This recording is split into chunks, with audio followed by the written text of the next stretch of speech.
வேறொரு உவமையை அவர்களுக்கு சொன்னார். பரலோக ராஜ்யம் கடுகு விதைக்கு ஒப்பாயிருக்கிறது. அதை ஒரு மனுஷன் எடுத்து தன் நிலத்தில் விதைத்தான். அது சகல விதைகளிலும் சிறிதாயிருந்தும் வளரும்போது சகல பூண்டுகளிலும் பெரிதாகி ஆகாயத்து பறவைகள் அதன் கிளைகளில் வந்து அடையத்தக்க மரமாகும் என்றார். வேறொரு உவமை அவர்களுக்கு சொன்னார். பரலோக ராஜ்யம் புளித்த மாவுக்கு ஒப்பாயிருக்கிறது. அதை ஒரு ஸ்திரீ எடுத்து முழுவதும் புளிக்கும் வரைக்கும் 3 படி மாவிலே அடக்கி வைத்தாள் என்றார். இவைகளையெல்லாம் இயேசு ஜனங்களோட உவமைகளாக பேசினார், உவமைகளினாலே அன்றி அவர்களோடே பேசவில்லை. என் வாயை உவமைகளினால் திறப்பேன், உலகத் தோற்றம் முதல் மறைப்பொருளானவைகளை வெளிப்படுத்துவேன் என்று தீர்க்கதரிசியால் உரைக்கப்பட்டது நிறைவேறும்படி இப்படி நடந்தது. அப்பொழுது இயேசு ஜனங்களை அனுப்பிவிட்டு வீட்டுக்கு போனார். அவருடைய சீஷர்கள் அவரிடத்தில் வந்து, நிலத்தின் களைகளை பற்றிய உவமையை எங்களுக்கு வெளிப்படுத்த வேண்டும் என்று கேட்டார்கள். அவர் பிரதியுத்தரமாக, நல்ல விதையை விதைக்கிறவன் மனுஷகுமாரன், நிலம் உலகம், நல்ல விதை ராஜ்யத்தின் புத்திரர், களைகள் பொல்லாங்கனுடைய புத்திரர், அவைகளை விதைக்கிற சத்துரு பிசாசு, அறுப்பு உலகத்தின் முடிவு, அறுக்கிறவர்கள் தேவதூதர்கள்.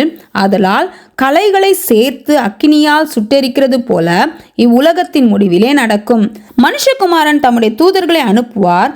அவர்கள் அவருடைய ராஜ்யத்தில் இருக்கிற சகல இடரல்களையும் அக்கிரமம் செய்கிறவர்களையும் சேர்த்து அவர்களை அக்கினி சூளையிலே போடுவார்கள். அங்கே அழுகையும் பற்கடிப்பும் உண்டாயிருக்கும். அப்பொழுது நீதிமான்கள் தங்கள் பிதாவின் ராஜ்யத்திலே சூரியனைப் போல பிரகாசிப்பார்கள். கேட்கிறதற்கு காதுள்ளவன் கேட்க கடவன். அன்றியும் பரலோக ராஜ்யம் நிலத்தில் புதைந்திருக்கிற பொக்கிஷத்திற்கு ஒப்பாயிருக்கிறது.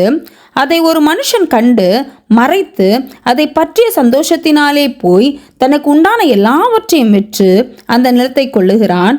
மேலும் பரலோக ராஜ்யம் நல்ல முத்துக்களை தேடுகிற வியாபாரிக்கு ஒப்பாயிருக்கிறது. அவன் விலையுயர்ந்த ஒரு முத்தை கண்டு போய் தனக்குண்டான எல்லாவற்றையும் விற்று அதை கொள்ளுகிறான். அன்றியும் பரலோக ராஜ்யம் கடலிலே போடப்பட்டு சகலவித மீன்களையும் சேர்த்து வாரிக்கொள்ளும் வலைக்கு ஒப்பாயிருக்கிறது. அது நிறைந்த போது அதை கரையில் இழுத்து உட்கார்ந்து நல்லவைகளை கூடைகளில் சேர்த்து ஆகாதவைகளை எரிந்து போடுவார்கள். இப்படியே உலகத்தின் முடிவிலே நடக்கும். தேவதூதர்கள் புறப்பட்டு நீதிமான்களின் நடுவிலிருந்து பொல்லாதவர்களை பிரித்து அவர்களை அக்கினி சூளையிலே போடுவார்கள்.